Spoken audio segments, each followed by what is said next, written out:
연속 설교 6번째 설교 말씀으로 시편 77편을 가지고 위로의 첫 관문 기도라고 하는 말씀으로 은혜를 함께 나누고자 합니다. 여러분 살아가시는데 삶의 무게가 무거우신가요? 아니면 가벼우신가요? 사실만 합니까? 아마도 어떤 분은 정말 삶의 무게에 짓눌려가지고 힘겹고 또 때로는 하나님을 원망하면서 살아가는 분도 계시리라고 믿습니다. 물론 삶의 무게라고 하는 것은 꼭 돈, 재물만은 아닐 것입니다. 어떤 분은 건강 때문에 힘든 세월을 보내시기도 하고요. 또 어떤 분은 주변 사람들과의 관계 때문에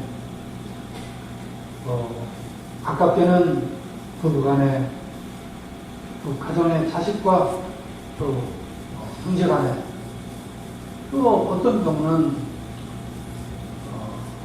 회사 생활, 직장 생활, 사업, 거래처 또 심지어는 교회 때문에 이렇게 삶의 무게에 찔려 사시는 분도 아무로 계실 것입니다. 그래서 우리가 살아가는 생활을 우리 삶의 모습을 보면 저는 마치 시소 게임을 하는 것 같다 그런 생각이 듭니다. 여러분 시소 아시죠? 네. 요즘은 시소 탈 일이 별로 없습니다만 놀이터에서 팔 일이 별로 없으시겠지만 우리는 인생을 시소를 하면서 살아가고 있습니다. 왜 없어요? 저 그림을 보면 삶의 무게가 무겁습니다. 그리고 이 무게가 땅바닥에 닿을 정도로 삶의 무게에 짓눌려서 살아가는 사람, 그 사람의 감정은 어떨까요? 감정은 위로 올라갑니다. 저희 도가서 올라가는 것처럼 보이죠? 아니요. 불안합니다. 확 불안합니다. 슬프고 어떤 때는 두려움과 공포를 느끼고 그게 더 심해지면 갈피를 잡을 수 없는 공황장애까지 이루는 감정. 이런 경우 이게 길어지면 길어질수록 정말 힘들죠. 근데 인생은 꼭 저렇게 언제까지나 힘들려는 법은 또 없습니다. 반대 경우가 있죠. 자, 이번에는 삶의 무게가 가벼워집니다. 삶의 무게가 가벼워지면 그래서 내가 겪은 고난과 역경이 풀려지면 해소되면 삶의 무게는 가벼워집니다. 대신에 우리의 감정은 안정감을 찾게 됩니다. 행복해집니다. 삶이 살아가는 게 기뻐요. 매일매일 하루하루 오는 게 기대가 됩니다. 내일은 또 어떤 나에게 기쁜 일이 올까? 그래서 충성심을 갖게 되고 안정감을 찾게 되는 것이죠. 자, 오늘 시편 77편을 읽었습니다. 또 노래도 했습니다. 이 시편 77편을 쓴 사람은 도대체 어떤 사람입니까? 한번 볼까요? 1절부터 3절을 보면 이 시편을 쓴 사람이 그 마음의 심장이 어떤지를 아주 적나라하게 드러내주고 있어요. 중간중간 좀 생략하고 이렇게 요약을 해봤습니다. 같이 한번 읽어볼까요? 시작! 내가 큰 소리로 하나님께 부르짖사오니 주님을 찾았고 밤새도록 손을 지켜들고 기도하며 내 영혼은 위로마저 마답니다. 한숨만 터지고 기가 막힙니다. 예. 지금 저 사람의 마음이 어떻다는 거예요?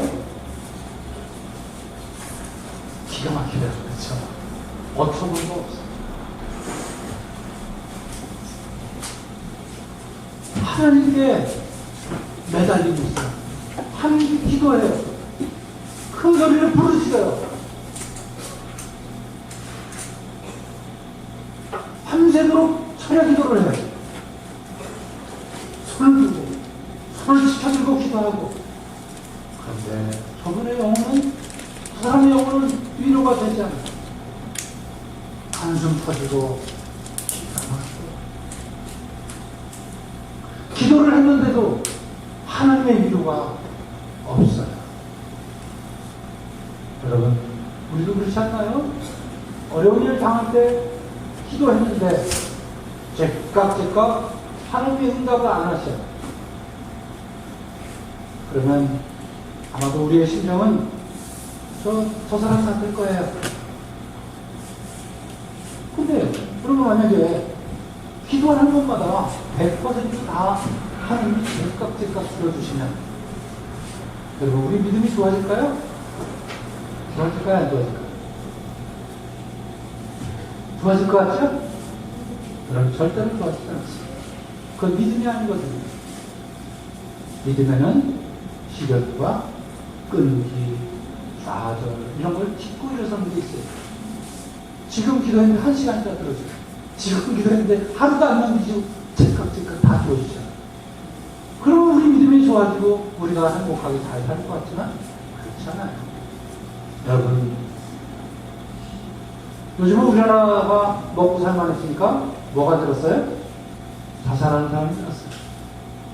우리 30년 전에요, 그런 얘기 들었어요. 30년 전에, 야, 잘 사는 나라가 자살하는 사람이 많대더라. 에이, 말도 안 되는 소리. 잘 사는데 왜 죽어? 왜 자살해? 왜 목숨을 끊어? 근데 그래서 이해가 통솔이 안 됐어요. 스웨덴, 뭐 덴마크, 노르웨이 이런 나라가 자살률이 높다는 거예요. 그래서 말도 안 되는 소리야. 그랬어요? 근데 그거 변했어요? 안 변했어요? 그거 안 변해요. 그럼 우리가 먹고 살만해지니까 우리도 죽는 사람이 아주 많은 거예요.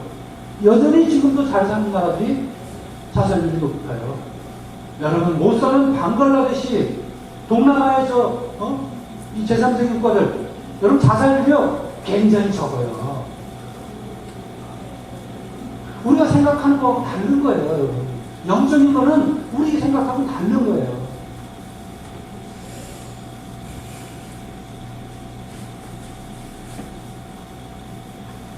그러면 이 시편 77편을 쓴 1절에서 3절까지 보면, 야, 이 사람은 나보다 훨씬 더 힘들구나. 이 사람은 어떻게 이 고난과 역경을 해결했을까요? 어떻게 했을까요? 네, 그 답은 우리가 아까 암송한 구절에 그 답이 들어있어요. 고난의 해결책. 지나간 옛일이 눈앞에서 나고 흘러간 세월이 머리를 맴돕니다.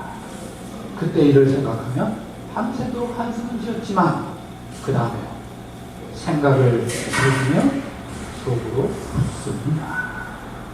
생각을 되새기며 속으로 물어요.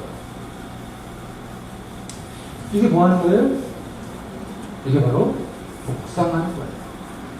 여러분, 개혁성경을 보면 요 구절에 뭐라고 되어 있냐면 묵상이라고 되어 있어요. 속으로 되새기며 속으로 묻습니다. 이게 묵상이라고 되어 있어요. 한마디로 얘기하면 자기를 들여다보는 거예요. 자기를 점검하는 거예요. 하나님 앞에 내 영적인 상태가 어떤지를 지금 묻고 있어요.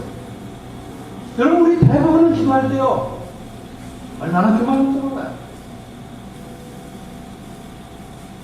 기도할 때 이거 해주십시오, 저거 해주십시오 하는데, 과연 내가 할 일을 하고 있나? 내가 해야 할 마땅한 일을 하면서 하나님 앞에 달라고 하는 건가 하는 생각을 해보세요. 그렇지 않은 경우가 참 많아요. 그래서 기도를 할 때는 뭐부터 해라? 회개부터 해라. 그렇죠? 그래서 기도할 때는 하나님한테 뭔가 좀 요구할 때는요, 회개부터 하라는 거예요. 자기 자신부터 돌이켜보라는 거예요. 그건 하나만 하면서, 왜? 딴 별로 잘못한 거 없는 것 같은데. 하면서 자꾸 달라는 얘기만 하는 거예요. 하나님 잘 주실까요?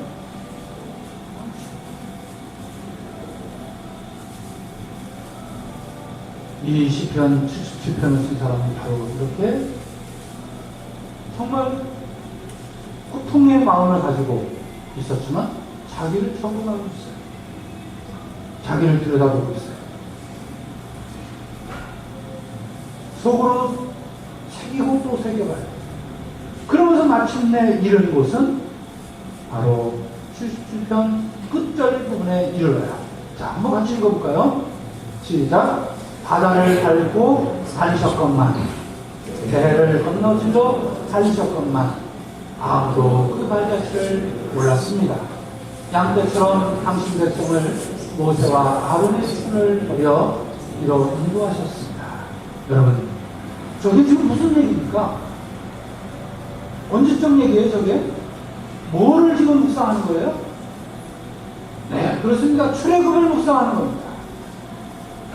내가 우리 백성, 우리 선조들이 에집트에서 노예살이 할 때 구원의 하나님께서 모세를 통해서 출애굽을 시켜 자유케 하시고 해방케 하시고 하나님과 더 깊이 만날 수 있는 기회를 주셨다. 이 전능하신 하나님, 권능의 하나님을 지금 묵상하고 있는 거예요. 바로 거기에 들어서 그렇습니다. 당신은 권능의 하나님이시죠.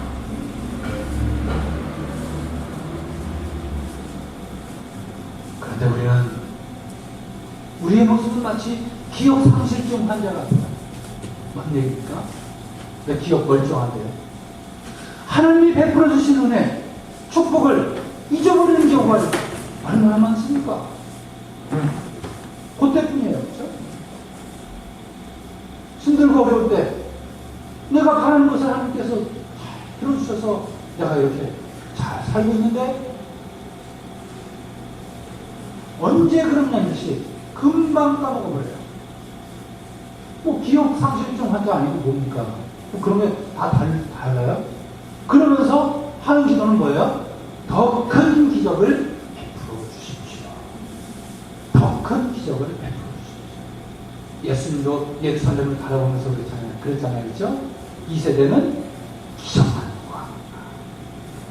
자꾸 기적만, 더 큰 기적만 요구하는구나. 우리 모습과 욕심 남기를 외치겠습니다. 기적의 욕심은 한두 끝도 없어요. 우리 재물이 한두 끝도 없이 우리가 재물 욕심내는 것처럼 여러분 하나님 앞에 무언가 능력받으려고 하는 것도 한두 끝도 없는 거예요. 그래서 중요한 것은 오늘 이 시편 77편을 쓴 이분처럼 바로 기억해내는 거예요. 하나님을 기억해내는 거예요. 하나님의 선하심과 하나님의 능력과 하나님이 베풀어 주신 은혜를 기억해내고 바로 그것으로 올라가는 거예요. 우리가 교만해진 그 순간, 그 지점에서 바로 그 하나님으로 올라가는 거예요. 지금 오늘 우리는 이 귀한 시간에서 감사성찬에 참여하고 있어요. 감사성찬의 가장 클라이막스에는 뭐가 있어요? 예수 그리스도의 십자가를 앞에 둔 희생. 그래서 연병을 흘리면서 떡을 떼면서 뭐라고 하죠? 이건 내 몸이니까 이것을 기억해서 이 예를 행하라. 포도주를 올리면서 뭐라고 해요? 이것은 내 피니까 기억해서 이 예를 행하라. 이렇게 말하고 있어요. 기억하라는 거예요. 우리가 지금 하는 이 예배는 바로 우리를 구원하신 그분, 우리의 희생양 어린 양 되신 예수 그리스도를 기억하라는 거예요. 그분이야말로 우리의 구원의 이름입니다. 그분을 통해서 우리는 하나님의 은총을 받는 자라고 하는 그런 고백으로 가는 거예요. 여러분, 고난이 왔을 때 정말 앞을 봐도 뒤를 봐도 어디 우리가 어찌할 수 없을 때 고난의 해결책 그거 그렇게 어려운 것만 아니에요.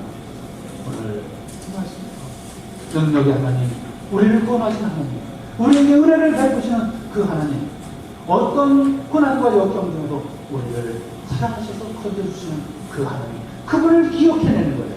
그리고 그분 앞에 회개하고 그분 앞에 감사하고 그분 앞에 그분을 찬송하는 것, 이것이 바로 고난의 해결책이라고 말하고 있습니다. 여러분, 오늘 복음 성경은 누가복음 17장이었죠. 무슨 내용이었죠? 나병 환자 10사람이 예수님의 치유를 받고 한 사람이 돌아와서 하나님을 찬양한 얘기예요. 그런데 이 사람들이, 이 나병 환자들은 어떻게 구원을 받았어요?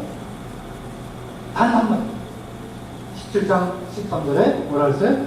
예수 선생님, 저에게 자비를 베풀어 주십시오. 나병 환자들이라 예수님 입에 근처로 올 수도 없었어요.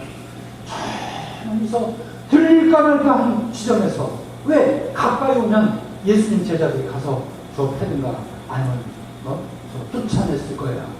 그러니까 다가오지 못하고 큰 소리로 10명이 합창하면서 예수 선생님, 저에게 자비를 베풀어 주십시오.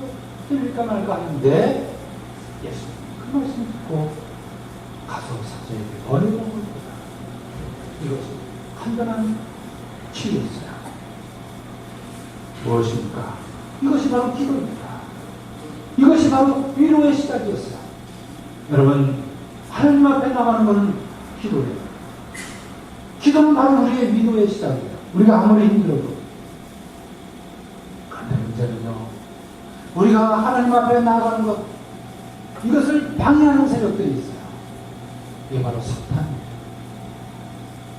그런데요, 물 달린 것만 사탄이 아니에요. 사탄은 우리 곁에 있어요. 때로는 우리 마음에도 있어요. 우리의 마음을 분리시키고 나를 옆 사람하고 이간질시키고 나를 공동체의 유익을 위해서 하는 일을 그걸 단절시키고 하는 사람이 있다면, 그런 말이 있다는 것은 사탄의 말이에요. 내가 혹시 그 말을 하고 있지 않는지 한번 생각해 보세요. 내가 하는 말 때문에 저 사람과 저 사람이 갈라지고, 그래서 공동체 안에 이상한 분위기가 생기고, 하나님을 예배하는지 사탄을 예배하는지, 세상을 향해서 나가는지, 세상의 논리가, 세상의 원칙이 이 안에서 교회를 분열시키는지. 여러분, 내가 나를 볼 수 있어요. 오늘 시편 77편의 기자처럼 나를 볼 수 있어요. 자기 영혼을 점검할 수 있어야 돼요. 그렇지 않으면 여러분, 내 안에 사탄은 항상 힘을 발휘해요.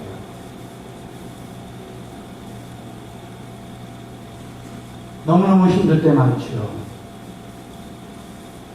사탄의 반격 때문에 힘들 때도 많이 있습니다. 큰 사고를 당하거나 정말 세상에 어떤 위로도 안 될 때가 있어요. 그럴 때는 사람의 위로도 위로가 되지 않아요. 친한 친구가, 친척이 누가 와서 위로를 해도 위로가 되지 않을 때가 있어요. 그렇게 괜히 너무 그냥 막 호들갑떨면서 하지 마세요. 오히려 더 위로가 안 돼요. 그럴 때 딱 한마디만 하세요. 같이 기도하자. 내가 널 위해서 기도할게. 이 한마디가 제일 중요한 위로의 한마디예요. 그래서 기도는 위로 그 자체예요. 우리가 중보기도 하는데 그 기도한다는 말 그 자체, 그 한마디가 위로 자체가 돼요. 사랑하는 교회 여러분, 오늘 시편 77편은 정말 우리에게 큰 힘이 되는 성경 구절이에요. 내가 힘들고 어려울 때 밤새도록 하나님께 내가 해도 안 된다고 생각할 때 너를 부른다고, 너의 영혼을 점검하라. 그리고 너를 구원하신, 너에게 언젠가 지난날에 은총을 베풀어 주셨던 그 하나님을 기억하라고 하는 이 귀한 말씀, 이 말씀 바로 우리를 새롭게 하고 우리에게 힘을 주시고 우리가 다시 고통 가운데 이길 수 있는 힘을, 용기를 주심을 믿으시기 바랍니다. 마지막으로 77편 11절과 12절을 읽으면서 우리 기도와 자기 회복과 영혼의 평정을 찾는 축복이 함께 하시기를 소망합니다. 같이 읽겠습니다. 시작. 야훼께서 하신 일을 내가 어찌 잊으리까? 그 옛날 당신의 기적들을 회상하여 주의 흔적을 하나하나 드내고 장하신 그 일들을 깊이 되새기리이다. 아멘. 성부와 성자와 성령의 이름으로 말씀드립니다.